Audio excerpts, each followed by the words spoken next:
भोपाल से लगभग 45 किलोमीटर की दूरी पर स्थित भीमबेटका रॉक शेल्टर एक लोकप्रिय यूनेस्को विश्व धरोहर स्थल है। लगभग 30,000 से अधिक वर्षों से पुराने ये शैलाश्रय विंध्य पर्वत श्रृंखला की तलहटी में स्थित है। भारत में सबसे बड़े प्रागैतिहासिक परिसरों में से एक माना जाता है। इन शैलाश्रयों को भीमबेटका गुफाओं के रूप में भी जाना जाता है और पुरापाषाण और मध्यपाषाण काल से लेकर ऐतिहासिक और मध्ययुगीन काल तक के मानव जीवन की गुफा चित्रों का घर है। 10 किलोमीटर में 7 पहाड़ियों में फैला हुआ है। रातापानी वन्यजीव अभयारण्य के अंदर भीमबेटका रॉक शेल्टर लगभग 750 गुफाओं वाला एक पुरातात्विक खजाना है। उनके अंदर पाए जाने वाले पेट्रोग्लिफ्स शायद देश की सबसे पुरानी ज्ञात रॉक कला है। कालाहारी रेगिस्तान में बुशमीन गुफा चित्रों के लिए इनमें उल्लेखनीय समानता है। ऑस्ट्रेलिया में काकाडू नेशनल पार्क और फ्रांस के अपर पैलियोलिथिक लेस्कॉक्स गुफा चित्र ये 1957 में था, जब भारतीय पुरातत्वविद डॉ. विष्णु वाकणकर ट्रेन से नागपुर जा रहे थे।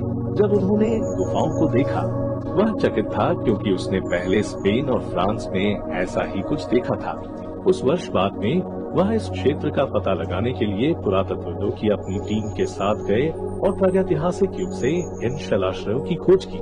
इसके बाद इन संरचनाओं पर कई अध्ययन किए गए और ये पता चला कि इन गुफाओं का निर्माण पाषाण युग के दौरान किया गया था। क्षेत्र में पहली मानव बस्तियां।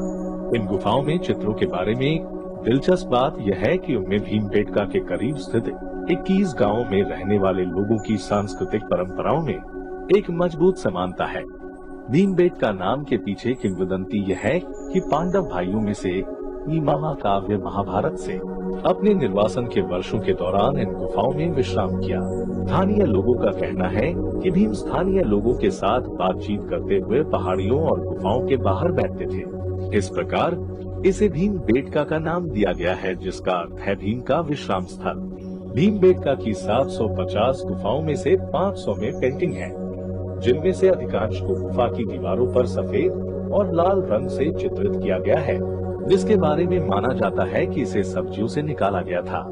इन चित्रों के विषय शिकार, नृत्य, गायन, ज्यामितीय संरचनाओं और उस समय के लोगों की अन्य सामान्य गतिविधियों के इर्द गिर्द घूमते थे। आज इस रॉक कला को विभिन्न अवधियों में विभाजित किया गया है। अपर पैलियोलिथिक, चालकोलिथिक, मेसोलिथिक, प्रारंभिक और मध्यकालीन इतिहास। कई विशेषज्ञों का मानना है कि इस क्षेत्र में और भी गुफाएं हो सकती हैं, लेकिन समय के साथ यह नष्ट हो सकती है। हालांकि भीमबेटका में लगभग 750 शैलाश्रय हैं, लेकिन आगंतुकों को उनमें से केवल 12 से 15 को देखने की अनुमति है। फिर भी इस स्थान पर देखने के लिए बहुत कुछ है।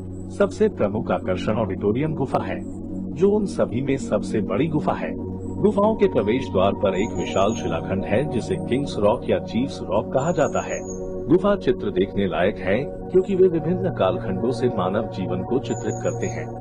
ऐतिहासिक और मध्ययुगीन काल के चित्रों में युद्ध के दृश्य, तलवारें, तीर, भाले, धनुष, हाथी, घोड़ों पर सवार हाथी आदि शामिल हैं। दूसरी ओर प्रागैतिहासिक चित्रों में वृक्ष देवता, सांप्रदायिक नृत्य, धार्मिक प्रतीक, खाना बनाना, शराब पीना, गाना, नाचना, शिकार करना आदि।